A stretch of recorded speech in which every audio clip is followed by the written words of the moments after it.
یہ جن لوگوں کا روحانیت کے ساتھ تعلق ہے، روحانی علوم کے ساتھ تعلق ہے، وہ بخوبی جانتے ہیں کہ سورۃ الکوثر کے جو وظائف ہیں یہ کتنے پاورفل ہوتے ہیں۔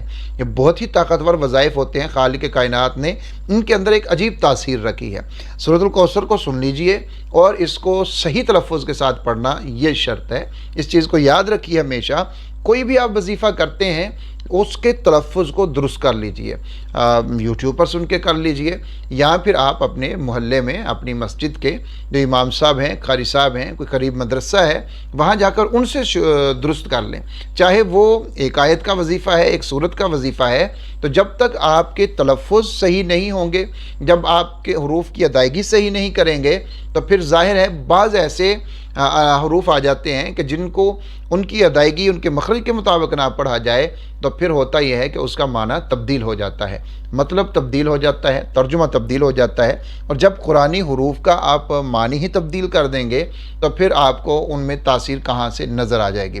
مقصد صرف یہ ہے کہ آپ سب سے پہلے جو بھی آپ وظیفہ کریں گے، صرف سورۃ الکوثر کا نہیں، کوئی بھی آپ وظیفہ جب کرتے ہیں تو اس کے لیے آپ سب سے پہلے اپنے تلفظ کو درست کر لیجئے، اپنے لہجے کو درست کر لیجئے، سورۃ الکوثر کو سماعت فرمائیں، اور پھر اس کے بعد میں آپ کو بتاتا ہوں کہ یہ آپ نے وظیفہ کس طریقے سے کرنا ہے۔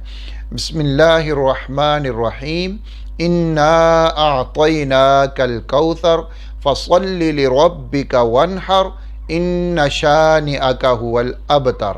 یہ سورہ مبارکہ ہے، مختصر سی ہے۔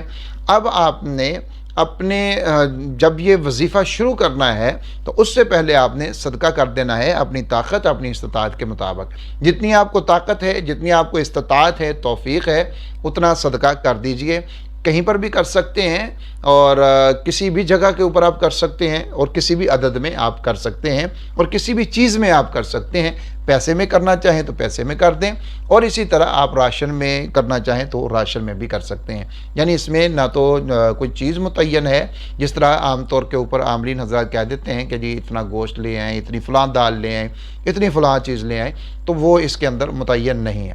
آپ کہیں پر بھی اور کتنا بھی اور کوئی بھی چیز صدقہ کر سکتے ہیں۔ سب سے پہلے آپ صدقہ کر دیجئے، اس کے بعد آپ نے روزانہ رات کو اپنے سر کے اوپر اس طریقے سے دائیں ہاتھ کو رکھنا ہے، اپنے سر کے اوپر دائیں ہاتھ کو رکھیے۔ اول 3 مرتبہ دروشی پڑھ لیجئے، آخر میں 3 مرتبہ دروشی پڑھ لیجئے۔ درمیان میں تسمیہ پڑھنے کے ساتھ، یعنی ہر بار جب بھی آپ پڑھیں گے سورۃ الکوثر کو تو بسم اللہ پڑھیں گے، تسمیہ پڑھیے اور پھر سورۃ الکوثر کو پڑھیے۔ 11 دفعہ آپ نے پڑھنا ہے، اول 3 مرتبہ درود شریف، آخر 3 مرتبہ درود شریف، اور درمیان میں سورۃ الکوثر کو آپ نے 11 مرتبہ پڑھنا ہے۔ سورۃ الکوثر کو پڑھیے، اور جب آپ پڑھیں گے اپنی آنکھوں کو بند رکھیں گے، اور اپنے دل کے اندر آپ نے اس خاص مقصد کو رکھنا ہے، اس خاص حاجت کو رکھنا ہے جس کے لیے آپ یہ وظیفہ کر رہے ہیں۔